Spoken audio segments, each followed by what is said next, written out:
नमस्कार. आपण पाहतात कटू सत्य लाईव्ह न्यूज. चॅनलवर नवीन असाल तर चॅनलला सबस्क्राईब, शेअर, लाईक, कमेंट करून महाराष्ट्रभरातील नवनवीन बातम्या. नमस्कार, मी प्रशांत कदम. या युट्यूब चॅनलच्या लाईव्ह मध्ये तुम्हाला सगळ्यांचं स्वागत आहे. खरं तर आता रात्रीचे 10 वाजत आलेले आहेत, पण उद्याचा दिवस जो आहे तो निकालाचा दिवस आहे. मुंबईसह राज्यातल्या 29 महानगरपालिकांचा निकाल उद्या जाहीर होणार आहे आणि त्याच्या आधी नेहमीप्रमाणे एक्झिट पोलचे आकडे आलेले आहेत. आता एक्झिट पोल्स आणि त्याच्याबद्दलची विश्वासार्हता याचे काही प्रश्न आहेतच. त्याच्याबद्दल आपण आपल्या युट्यूब चॅनलवरनं पण याच्या आधी बोललेलो आहोत.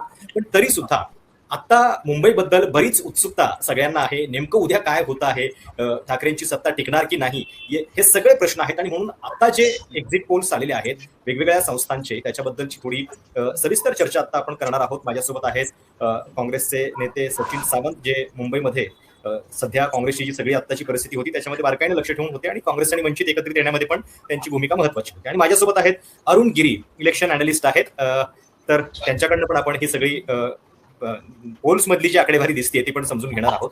सगळ्यात पहिल्यांदा मी जरा एक इलेक्शन अॅनालिस्ट म्हणून अरुण गिरींची कमेंट घेतो. अरुण गिरी, हे आकडे दिसत आहेत आणि मी आकडे बघत होतो तर ॲक्सिस माय इंडियाचा जो पोल आहे तो 131 ते 151 जागा भाजप महायुतीला देतोय आणि युबीटी आणि मनसे यांच्या युतीला 58 ते 68. म्हणजे बरेच पोल जर आपण बघितले तर ते सांगतायत की भाजप महायुतीचं सरकार मुंबईमध्ये येणार. तर तुम्हाला या आकड्यांबद्दल काय वाटतं? पहिली एक कमेंट. प्रशांत, मी कॉलेजपासून सर्वे करत आलोय आणि जेव्हापासून मी सर्वे करतोय आणि सर्वे मी फक्त आवड म्हणून करतोय कॉलेज लास्ट 25 इयर्स, आणि मी कधी डेटा सोडून काही बघितलं नाहीये. सो बीएमसी साठी आम्ही इलेक्शनच्या 1 आठवडा अगोदर सुरू केलं पोलिंग, 8 दिवस अगोदर, आणि आम्हाला कन्सिस्टंटली दिसलं की एक मराठी कन्सॉलिडेशन आहे towards UBT MNS. Minority votes, Muslim votes बऱ्यापैकी काँग्रेसकडे जात आहेत असं आम्हाला दिसलं बऱ्याच पॉकेट्समध्ये. आणि लोकसभामध्ये आम्ही 8 सीट्सचे एक्झिट पोल केले होते महाराष्ट्रात. 8चे 8 बरोबर आले आणि त्याच्यामध्ये 2-3 मुंबईचे होते. विधानसभेत आम्ही 16 सीट केले, त्याच्यापैकी 8-9 मुंबईचे होते आणि सगळे बरोबर आले. आणि लकीली काय केलं, आम्ही त्याच सीट्समध्ये परत गेलो कॉर्पोरेशनसाठी. तर लोकसभापासून विधानसभेत इलेक्शनच्या 10 दिवस अगोदरच मी सांगितलं होतं की एक मोठा ट्रेंड आहे away from MVA towards NDA दिसत होता आम्हाला. तसंच कॉर्पोरेशनमध्ये away from BJP Shivsena towards UBT MNS और towards Congress, more towards UBT MNS असा मला ट्रेंड दिसला. आमचं चुकू शकतं का? नक्की चुकू शकतो. पण मी स्वतः गेलो इलेक्शनचे 2 दिवस अगोदर. मी स्वतः चेंबूरमध्ये थोड्या स्लम्समध्ये गेलो. एक वॉर्डमध्ये काँग्रेस चांगल्यापैकी लिडिंग होती, दुसरी ठिकाणी युबीटी MNS लिडिंग होती. आणि जे एक स्विंग सीट्स म्हणतो, जसं चेंबूर 7,000 युबीटी हरली विधानसभेत, अणुशक्तीनगर 4,000 NCP शरद पवार पार्टी हरली. ते स्विंग सीट्स मध्ये मला दिसलं की परत स्विंग बीजेपी शिवसेनाच्या अगेन्स्ट होतोय. म्हणून आमचं चुकू शकतं का? कॉलेजचे व्हॉलंटियर्स होते, थोडं व्हॉलंटियर एफर्ट असतात आमचे पोल्स.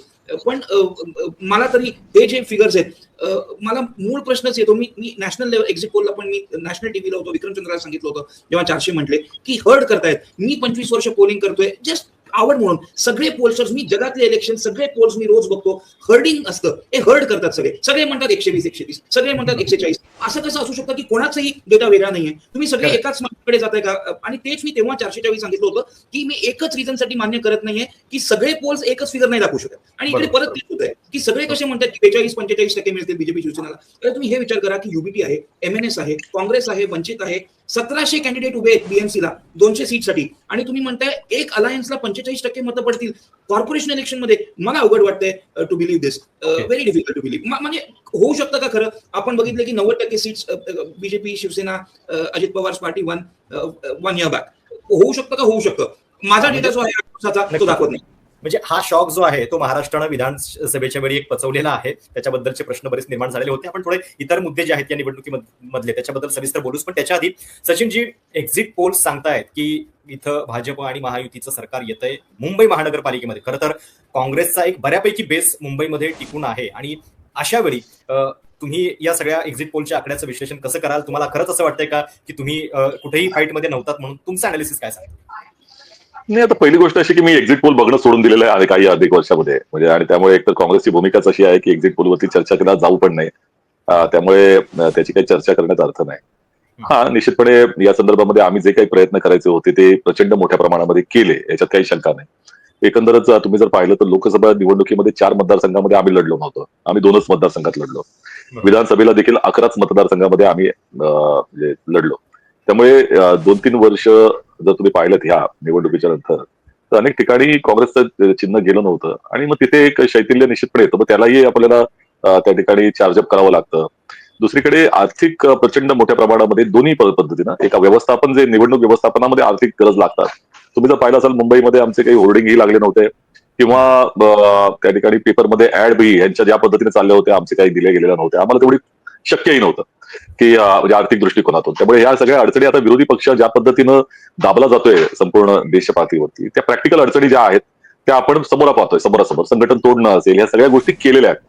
आता त्याच्या पलीकडे जाऊन आपण जेव्हा प्रयत्न करत असतो त्यावेळेला आपण जनतेच्या मतावरती जात असतो, जनशक्तीच्या आधारे लढत असतो की जनतेला हे पटतंय का जे चाललेलं आहे ते, जे म्हणजे आमच्या दृष्टिकोनातून जे अनितीचं चाललेलं राजकारण आहे, भ्रष्टाचाराचं आहे किंवा जे लोकशाहीच्या विरोधात आहे, ते जनतेला तसंच वाटतंय का नाही वाटतंय. त्यामुळे प्रत्येक निवडणूक ही आमच्या दृष्टिकोनातून नवीन आहे आणि त्यामुळे अनेकदा काय असं होतं की विधानसभेला मी मतदान केलं परंतु हे मला पटत नाहीये, पटत नसणाऱ्यांची संख्या देखील वाढत जाते. अँटी इन्कमन्सी हा नॅचरल फॅक्टर आहे, तुम्ही लक्षात घेतला पाहिजे. एक नॅचरल कुठल्याही याच्यामध्ये देवही कोणाला सुखी करू शकत नाही, सर्व समाधानी करू शकत नाही. तर हे लोक असं ते अँटी इन्कमन्सीला जो काही एक फॅक्टर असतो त्याला तोडून सातत्यानं अशाच तऱ्हेचे चित्र येत असेल तर मला असं वाटतं की मग जनतेला याचा विचार करण्याची आवश्यकता आहे की लोकशाहीमध्ये विरोधी पक्ष नसेल समजा किंवा अतिशय नगण्य असेल तर त्या लोकशाहीला अर्थ राहतो का किंवा तुम्ही सक्षम बनता का. ते ह्या प्रत्येक प्रश्नाला घेऊन आम्ही जेव्हा जातो त्यावेळेला जनता कशा पद्धतीने पाहते हा झाला टेक्निकल मुद्दा. दुसरीकडे झाला की एकंदरच आपण निवडणुकीचं गणित करत असताना विविध विषय पाहतो. आता जसं आम्ही मनसेबरोबर न जाणं तर महाराष्ट्र नवनिर्माण सेनेबरोबर न जाणं हा भाग याची पूर्ण समोरासमोर कारणं होती. त्याचं कारण असं आहे की मनसे आणि शिवसेना हे दोघे जे पक्ष एकत्र आले ते आले कुठल्या विषयावरती, मराठी अमराठी, पण नुसता तो सकारात्मक विषय नव्हता. तो विषय होता म्हणजे हिंसाचाराच्या आधारावरती त्या जी मारहाण झाली किंवा एकंदरच ती मीरा रोडमध्ये जे झाला प्रकार त्याच्या पार्श्वभूमीवर ते एकत्र आले होते. अशा पार्श्वभूमीवरती जो संदेश जात होता तो मराठीच्या व्यतिरिक्त एकही मत हे उद्धवजींच्या आणि यांच्याकडे वळेल का ही साशंकता निश्चित त्या ठिकाणी आहे ना, त्यांना असेल.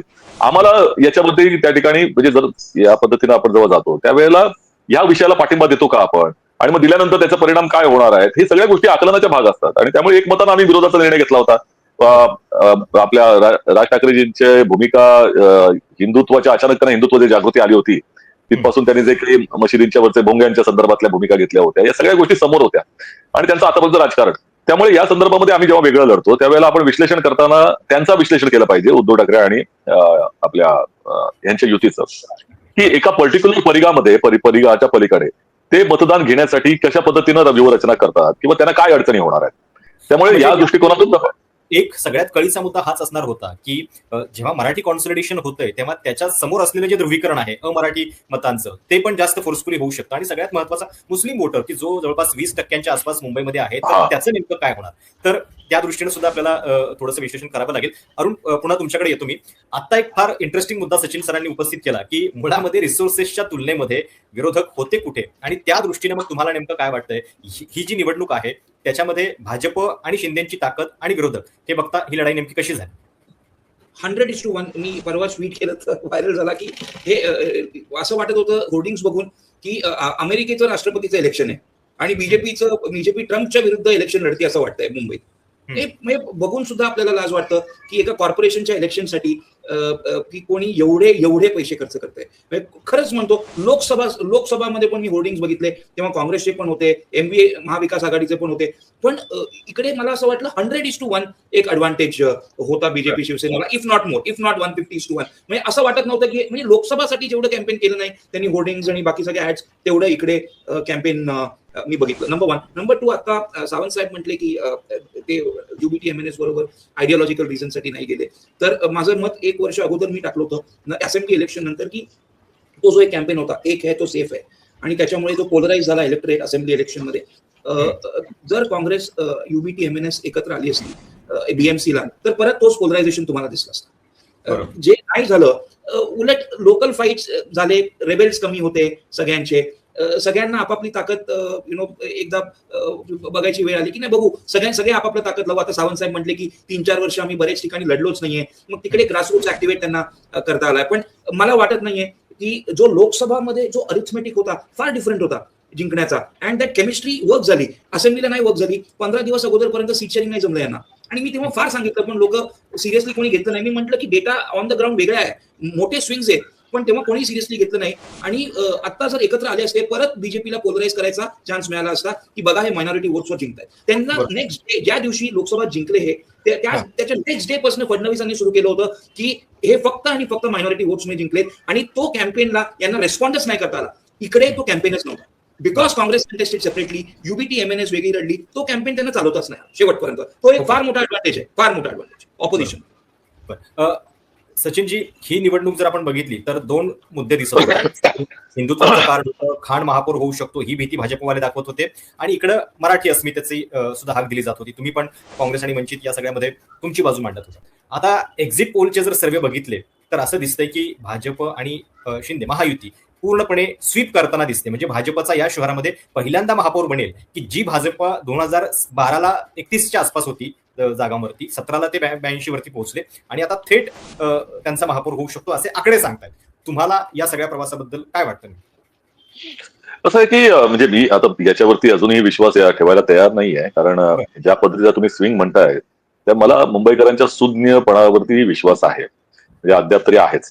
कारण एकंदरच निकाल अशा पद्धतीचे वन साइडेड पूर्णपणे येतील असं चित्र जर तुम्ही पाहिलं तर हा काही वर्ग आहे निश्चितपणे की जो हिंदुत्वाच्या दिशेने झुकला. म्हणजे तुम्ही जर पाहिला असाल तर म्हणजे भारतीय जनता पक्षाला शेटजी भटजींचे पक्ष म्हणायचे पूर्वी, म्हणजे या लोक खिजवण्यासाठी, आणि एक सीमित वर्गाकडे तो निश्चितपणे होता, त्याचा कल असायचा सीमित वर्गाचा. प्रश्न त्याच्यानंतर पुढे जो निर्माण झाला की जे 1992 नंतरचं राजकारण पुढे जे सुरू झालं आणि त्याचं पर्यवसन हे उत्तर प्रदेश बिहारमध्ये जे घडत होतं त्याचे परिणाम हळूहळू हे या राजकारणावर, मुंबईच्या राजकारणावर निश्चितपणे पडलेले आहे. आणि एक जे 2014 नंतरचं ते प्रखर हिंदुत्व, म्हणजे 2009ला तुम्ही जर पाहिलं तर 6च्या 6 खासदार हे काँग्रेसचे आले होते. 2004ला 6 पैकी 5 खासदार काँग्रेसचे आले होते. त्यामुळे जनमत हे काँग्रेसच्या विचारांच्या बाजूला असायचं, याच्यात काही शंका नाही.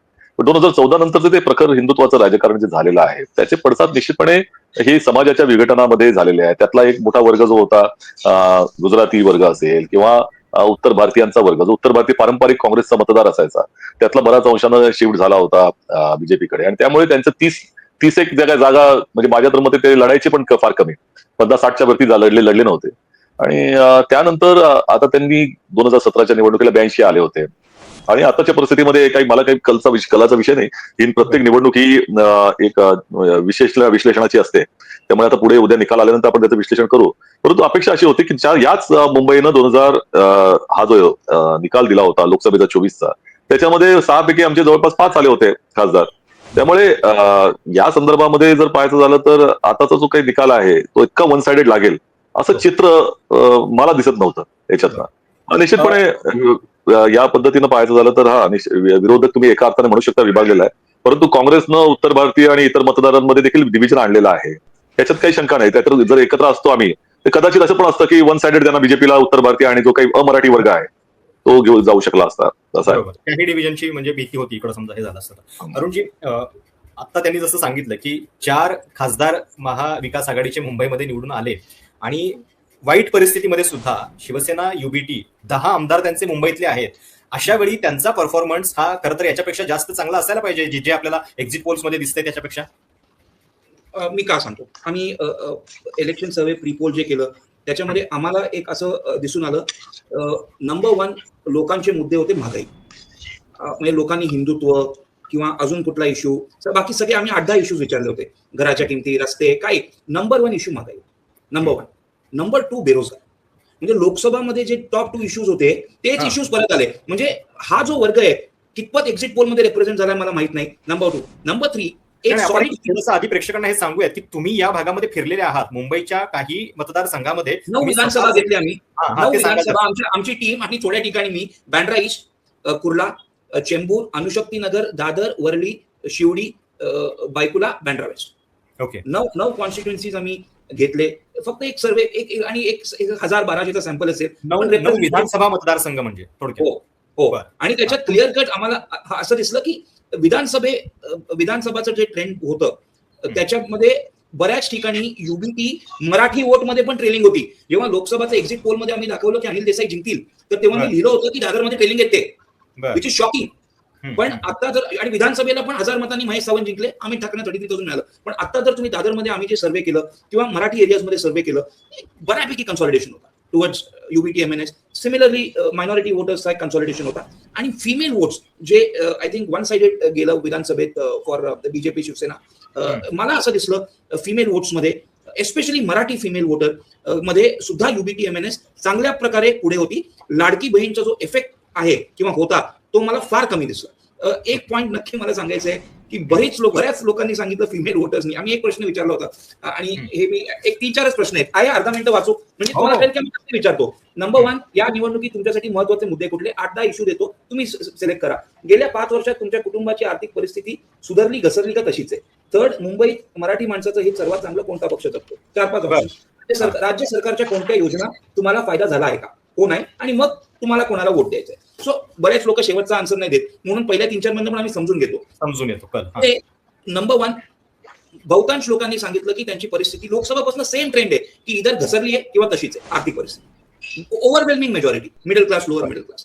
नंबर 2, सरकारच्या योजनेचा फायदा झालाय का? 70% लोक हो म्हटले होते विधानसभेच्या वेळी, कारण तेव्हा लाडकी बहिणीचे पैसे येत होते. आता 50% पेक्षा कमी लोक सांगतायत की आम्हाला फायदा झालाय. आणि मला male voter, especially Marathi male voter मध्ये असं दिसलं, त्यांच्या घरी पैसे येत असो नसो ते म्हणतात आम्हाला काही फायदा झाला नाही, आम्ही बेरोजगार आहोत, आमच्याकडे जॉब्स नाही आहेत. सो मला असं वाटलं की बऱ्याच लोक त्यांचा तो एक माइंडसेट चेंज झाला की नाही आम्हाला सरकारच्या कुठल्याही योजनेचा फायदा झाला नाहीये. आणि असाही एक वर्ग होता की नाही फायदा झालाय पण तरी आम्ही या इलेक्शनला इकडे वोट देऊ ऑपोजिशन. सो हे मी चुकू शकतो, असं नाही की चुकू नाही शकत, पण डेटा आहे ते आहे. मी हर्ट नाही करणार. मला अजूनही आठवतंय कसबा पेठमध्ये 2009 मध्ये मी केलं होतं. गिरीश बापट, रवींद्र दंगेकर आणि रोहित टिळक, आणि मी एक्झिट पोलमध्ये नेक्स्ट डे मी टाकलं होतं की 4 ते 5 हजार वर्ण बापट निवडून येतील. माझ्यावर हसले होते बापटची लोक, हसले होते आणि म्हटले 25,000 आम्ही वोट काढू आणि Dangekar will be so poor he will be 30,000 behind and Dangekar was number 2. So कसं असतं की पॉलिटिशियन्सला सुद्धा ऍट द टाइम्स माहित नसतं की नक्की ग्राउंडवर काय चालू. बऱ्याच ठिकाणी माहितच नसतं, म्हणून कधी डेटा हर्ट नाही करायचा. गो बाय डेटा. मिलिंद देवरांनी शिव्या घातले होते आमच्या टीमला जेव्हा मी 2014 मध्ये त्यांना हरताना दाखवलं. ते म्हटले शक्यच नाही साऊथ मुंबईमध्ये हरणं, टू अरविंद सावंत. मी म्हटलं नाही, मी हरतात. बरोबर. मला गिरीजी, मला एवढंच विचारायचं की ते आता आपण मला, कारण मी स्वतः पाहिलेत आता वांद्रे पूर्व आणि वांद्रे पश्चिम मतदारसंघ, तेव्हा माझ्या सभाही झाल्या बऱ्याच तिकडे. काय आपल्याला तिथे असेसमेंट काय आहे वांद्रे पूर्वची? मला वांद्रे पूर्व मध्ये एक्झॅक्टली ऑपोजिट थोडं असेसमेंट होतं. विधानसभेत हिंदू लोक झिशानला टाकत होते आणि मुस्लिम लोक वरुणला टाकत होते आणि तो फार कमी मार्जिननी वरून आला. यामध्ये मला एक्झॅक्ट ऑपोजिट दिसलं की जे मराठी लोक होते they are back to here. मला मुस्लिम वोट असं दिसलं की बऱ्याच ठिकाणी काँग्रेस लिडिंग आहे. बँड्रा ईस्ट मध्ये मला तेवढा मोठा सॅम्पल नाही मिळाला आणि तेवढे रेस्पॉन्सेस नव्हते. बँड्रा वेस्ट मध्ये एक मात्र मला ट्रेंड दिसलं की काँग्रेसला तर ऑफकोर्स वोट्स आहेत, पण मला असाही वर्ग दिसला मायनॉरिटीचा जो बीजेपीला पण टाकायला तयार होता. मला एक 2-3 ठिकाणी दिसले मायनॉरिटी वर्ग जे म्हटले नाही आम्हाला फायदा झालाय बीजेपीचा आणि लोकल लोकांचा, तर आम्ही टाकतोय. तर ऍक्च्युली ते एकच एरिया आहे जिकडे मी ऍक्सेस बरोबर अग्री करतो की आमच्याही सर्व्हेमध्ये एक 10-12% मायनॉरिटी दिसले मुंबईतले जे बीजेपीला टाकायला वोट्स तयार होते, एस्पेशली बँड्रा वेस्ट. अदरवाईज मला ओव्हरऑलच मायनॉरिटी वोटिंग मध्ये असं दिसलं की काँग्रेस पुढे आणि जे दलित क्लस्टर्स थोडे घेतले नाही, तेवढा टीम नव्हता माझ्याकडे, पण जे चेंबूरमध्ये थोडे घेतले किंवा थोडे वर्लीमध्ये घेतले तिकडे आम्हाला असं दिसलं की काँग्रेस आणि वंचित. ओके. नाही, या निवडणुकीत अजून एक गोष्ट आहे प्रशांत की ते म्हणतात की काँग्रेसला फक्त 10% मतं वगैरे पडतील मुंबईत. मला माझ्या डेटाप्रमाणे तेवढी वीक दिसत नाहीये काँग्रेस. तेवढी वीक दिसत नाहीये मला काँग्रेस. सावंत साहेबांना माहिती असेल. नाही, आणि सावंतजी, या निवडणुकीचं सगळ्यात मोठं वैशिष्ट्य हे पण होतं की तुम्ही थेट वंचितला सोबत आणलं. म्हणजे जी चर्चा एरवी व्हायची, त्याच्याबद्दल बऱ्याच गोष्टी व्हायच्या आणि ऐनवेळी काहीच व्हायचं नाही, ते या निवडणुकीमध्ये झालेलं होतं. तर त्याचं रिफ्लेक्शन तुम्हाला खरोखर ग्राउंडवरती जाणवलं का संपूर्ण प्रचारामध्ये, आणि त्याचं महत्व तुमच्या दृष्टीनं काय आहे या निवडणुकीत? आता मी जिथे बोललो, आता हे जसं गिरीजी बोलाले की पॉलिटिशियन्सना पूर्णपणे सांगता येत नाही, परंतु कार्यकर्त्यांमधला जो एक प्रकारची एकता किंवा त्या संदर्भामध्ये जे प्रयत्न आहेत ते तर आपल्याला अॅनलाइज करता येतात आणि थोड्याफार प्रमाणामध्ये जे अंदाज आपल्याला निश्चितपणे येतो. प्रश्न असा आहे की वंचितच्या बरोबर आमचं जिथे जिथे आम्ही हे करत होतो त्यावेळेला बऱ्यापैकी चांगल्या पद्धतीने ट्युनिंग झालेलं आहे आणि त्यामुळे जसं आता गिरीजीने सांगितलं की दलित मतांचं एक कन्सॉलिडेशन करण्याचा जो विषय होता तो त्याच्या मागचं आमचं म्हणजे गणित होतं की हे व्हायला पाहिजे. आणि सगळ्यात महत्वाचं म्हणजे काय झालंय की मुंबईमध्ये आणि विशेषतः आता पुढच्या कालावधीत महाराष्ट्रामध्ये पण बघता येईल, जी सगळ्यात लोकशाही मधला सगळ्यात ज्याचा प्रबळ आवाज असतो तो असतो आंबेडकरवादी विचारांचा किंवा मागासवर्गीय विचारांचा. आणि या लोकशाहीवरती जे आक्रमण झाले त्याच्यामधनं बऱ्याच अंशानं तुम्ही जर पाहिलं तर की हा जो आवाज आहे तो बऱ्याच क्षीण झालेला आहे आणि त्याच्यामध्ये तो तुम्ही ग्राउंडवर पण पाहू शकता आणि किंवा पक्षीय पातळीवर राजकीय पातळीवरती देखील जसं आठवले तिकडे गेल्यानंतर आठवलेची सगळी चळवळ जी आहे ती निष्क्रिय झाल्यासारखी झालेली आहे त्याच्याबरोबर एक नैराश्य खाली पण आहे. दुसरीकडे बाकी ज्या काही गट वगैरे रिपब्लिकन पक्षातली होती तेही मला असं वाटतं की फार काही ऍक्टिव्ह आहेत असं नाही.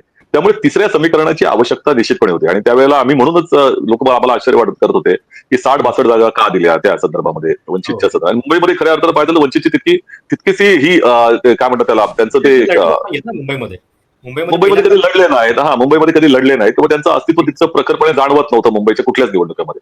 आणि त्यामुळे त्यांचं अस्तित्व निर्माण करणं हे देखील एक आम्हाला मला असं वाटतं की पुढच्या राजकीय समीकरणांसाठी गरजेचं देखील आहे आणि त्याच्यातनं भविष्यातली समीकरणं कदाचित निघू शकतील असा आमचा कयास होता.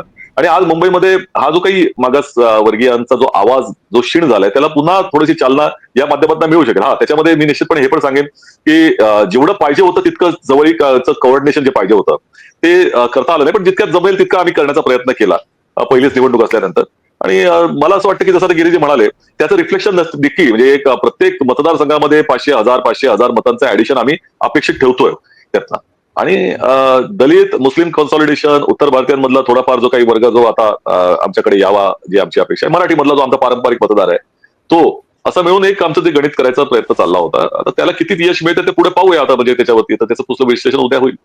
बरोबर. नाही, आणि मुंबईची जर आपण आजवरची सगळी राजकीय रचना जर बघितली तर त्याच्यामध्ये काँग्रेसचा एक फार मोठा या ठिकाणी चंक आहे की नंतर आपल्याला जो 2017 मध्ये भाजपचा सगळा गेम दिसतोय तो काँग्रेसकडनंच फिरवलेला आहे त्यांनी. आणि कधी काळी असं पण व्हायचं की 6 खासदार काँग्रेसचे इथे निवडून आलेले आहेत त्या काळामध्ये, युपीएचे म्हणजे राष्ट्रवादीचा एक त्याच्यामध्ये होता. तर या अर्थानं ही ताकद काँग्रेसची राहिलेली आहे. अरुणजी, या सगळ्यामध्ये एक अतिशय टॉकिंग पॉइंट जो होता तो म्हणजे मराठी मतांचं कॉन्सॉलिडेशन. समजावून सांगा मला की हे होणं हे ठाकरेंसाठी किती महत्वाचं होतं एकूण मुंबईची सगळी डेमोग्राफी बघितल्यानंतर. जर नसतं केलं त्यांनी, मी सांगतो, कारण मी लोकसभा केलं होतं, विधानसभा आणि इकडे पण, तर एक्झिस्टेन्शियल क्रायसिस म्हणजे अस्तित्वच डाऊट मध्ये येणं, पॉलिटिकल अस्तित्व तसं झालं असतं कदम साहेब. प्रशांत, एक क्लिअर सांगतो की युबीटी MNS ला काही ऑप्शन नव्हतं. They had to come together. त्यांना वेगळा काही ऑप्शन नव्हता. BMC सर्व्हायव्हर लिटरली अस्तित्वाचा प्रश्न होता त्यांच्यासाठी. आणि मी लिहिलं पण ट्विटमध्ये की त्यांचा कॅम्पेन सुपर झाला. त्यांनी पूर्ण एनर्जी मुंबईतच लावली. बाकी ठिकाणी त्यांनी ऑलमोस्ट ते म्हणतात थ्रो इन द टॉवल म्हणतात इंग्लिशमध्ये, ते त्यांनी कन्सिड करून टाकलं, नाही जाऊ दे, फक्त मुंबई मुंबई मुंबई तो फोकस ठेवला. आणि त्याच्यामध्ये मला असं दिसतं की 75 ते 80 सीट्स, युबीटीला एक 65, MNS ला 15, 80 आले आणि काँग्रेसला जर 25 ते 30 आले, जर they hold on to their territory, त्यांचे जे पारंपरिक जे एक सीट्स आहेत मुंबईतले ते जर मिळाले तर दिस टेक्स 110. याच्यासाठी माझं सिंपल मत आहे, उद्या बघताना मी नेहमी असंच म्हणतो की कुठल्याही गोष्टी बघायच्या असतात इलेक्शनच्या दिवशी काउंटिंगला. उद्या दादर, वरळी, शिवडी, बायकुला, बँड्रा ईस्ट, धारावी, हे 6 ऑपोजिशनचे MLAs, याच्यापैकी 5 शिवसेना आहे. आणि मी सांगितलं होतं की 20 शिवसेनाचे MLAs पैकी युबीटीचे 10 MLA एका पॉकेट, जो पॉकेट आहे त्याच्यापैकी मुंबईतले जे 10 MLA आहेत 20 पैकी 10 मुंबईत आहेत आणि त्या 10 पैकी 5 MLA 7 किलोमीटरच्या रेडियसमध्ये निवडून आले. तो जो 7 किलोमीटरचा रेडियस आहे मुंबईत, त्यांना स्वीप करावं लागेल. स्वीप म्हणजे दादर, वरळी, शिवडी 21 पैकी 18 ते 19 सीट लावायला. बरोबर. पॉसिबल आहे का? पॉसिबल, 100% पॉसिबल आहे, कारण मराठी वोट्स आहे लार्जली. 2-3 सीट जाऊ शकतात, 3-4 जाऊ शकतात. पण आणि मग काँग्रेस आहे. सो कुर्ला, धारावी, चेंबूर, अणुशक्तीनगर जे स्विंग सीट्स आहेत जे असेंब्लीमध्ये थोडक्यात केले, तुम्हाला तिकडे कव्हरअप करा. सो हा जो पूर्ण जो पट्टा आहे बँड्रा ईस्ट वरनं बायकुळापर्यंत, एक 50 सीट, त्या 50 पैकी ऑपोजिशनला उद्या 36 ते 34 काढू शकतात का? काढू शकतात. इम्पॉसिबल नाहीये. एक्झिट पोलला बघितलं तर तुम्हाला वाटणार नाही, पण पॉसिबल आहे. जर म्हणजे मराठी मतदार डिसाइडिंग आहेत अशा एकूण सीट्स BMC मध्ये किती आहेत आणि त्यातल्या किती मध्ये साधारणपणे यांची ताकद जी आहे ती तुम्हाला जास्त दिसतीये किंवा शुअर शॉट एवढ्या सीट येऊ शकतात? तो डेटा माझ्याकडे नाही, नक्की मी सांगेन. ऑनलाईन जे बघत होतो म्हणजे काही ठिकाणी असं सांगितलं जात होतं की 140 मतदारसंघ असे आहेत की जिथं मराठी आहेत आणि त्यातले मग 79 मागच्या वेळी युबीटीला मिळाले होते वगैरे, असं काही मला नाही वाटत. मागच्या वेळी बऱ्यापैकी वोट स्प्लिट पण झाले होते. तुम्ही बघा की युबीटी MNS मध्ये पण स्प्लिट झाले होते. काँग्रेस वेगळी लढली होती, बीजेपी वेगळी लढली होती. आणि जेव्हा आपण 2017चं बोलतो, कोणीही विसरू नये की 2017 मध्ये मिस्टर मोदी स्वतः आले होते कॅम्पेनिंगसाठी, जेवढं मला आठवतंय. BMCला पीक ऑफ मोदी केला असेल. 2017 मध्ये लोक म्हणत होते फक्त आम्ही मोदींसाठी वोट देतो, फक्त मोदींसाठी, सगळीकडे म्हणजे ग्रामपंचायत, लोकसभापासून ग्रामपंचायत पर्यंत. सो तेव्हा मोदी वेव्हचा पीक होता, पीक. मला वाटतं की आता तो पीक नाहीये.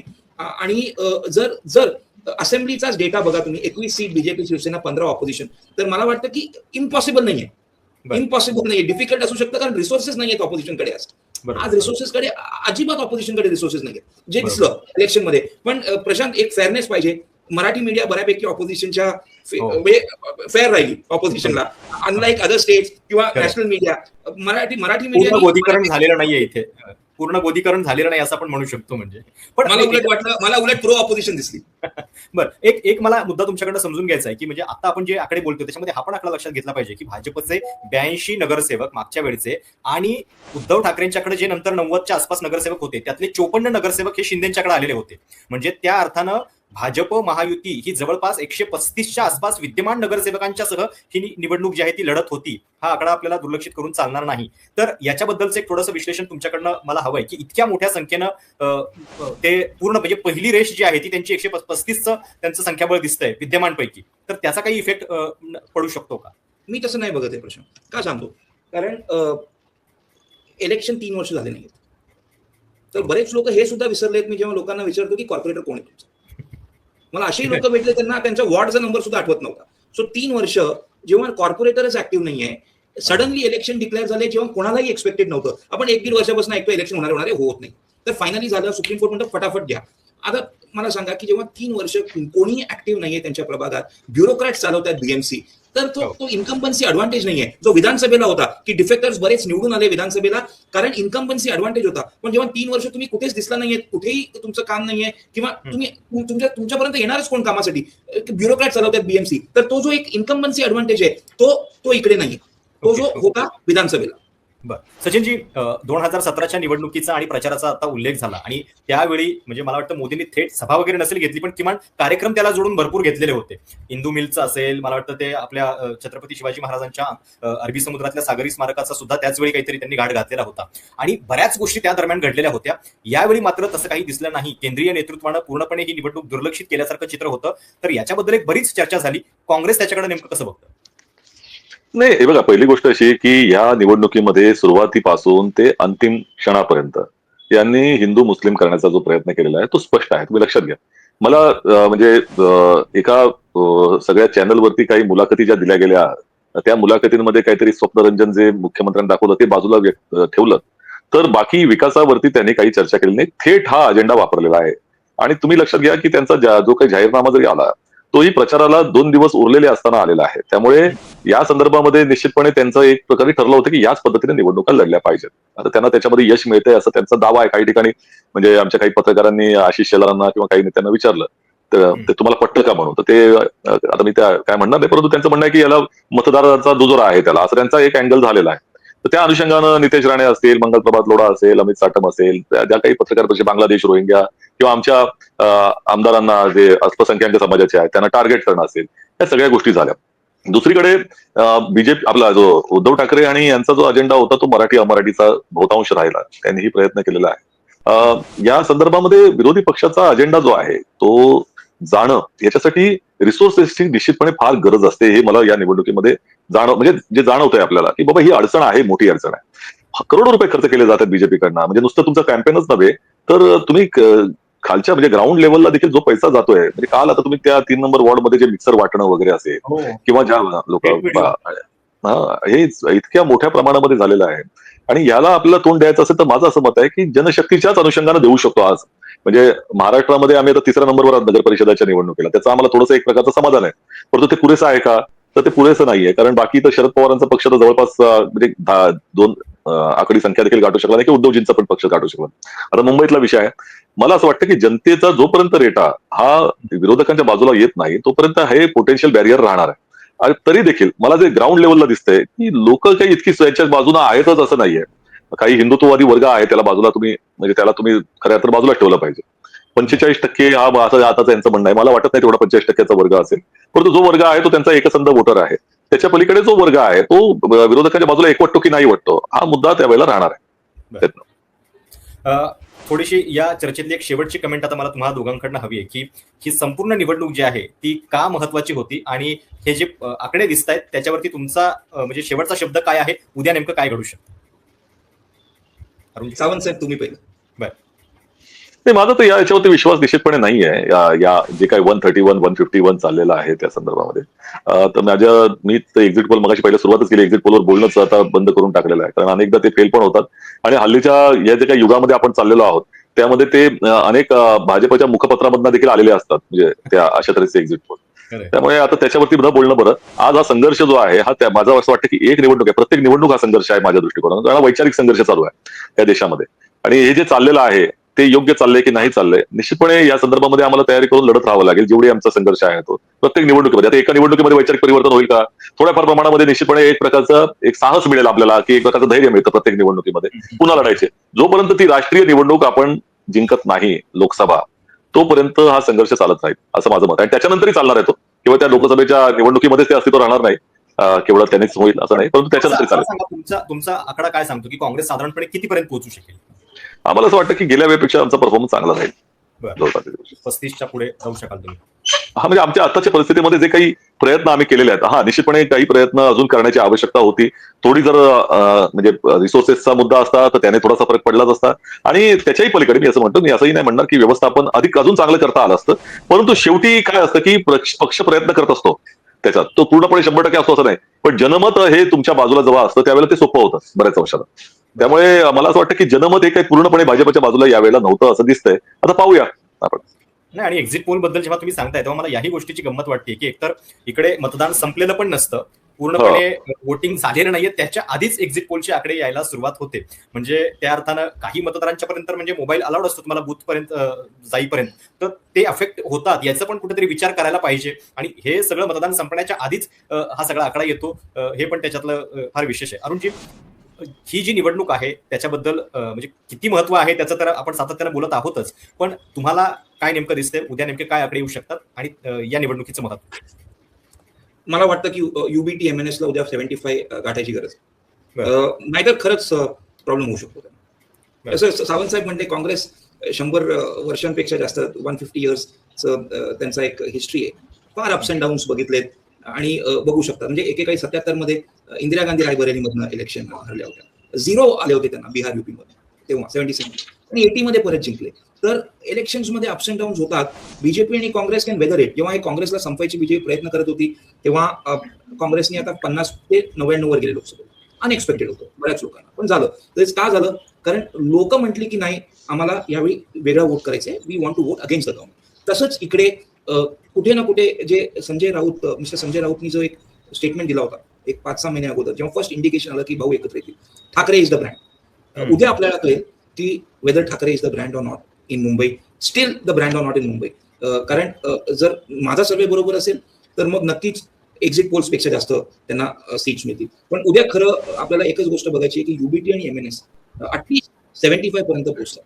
मागच्या वेळी युपीला 84 होते, मनसेला 6 का 7 होते 1991. तो ऍटलीस्ट 75 पर्यंत can they hold on to 75 की नाही 75 आहेत, काँग्रेसला अजून 25-30, अजून कोणाला तरी एक 3-4 ऍटलीस्ट समवेअर 50-50 मध्ये होईल. मुंबई वन साइड उद्या लागली तर काँग्रेसला कोणी प्रश्न विचारणार नाहीये.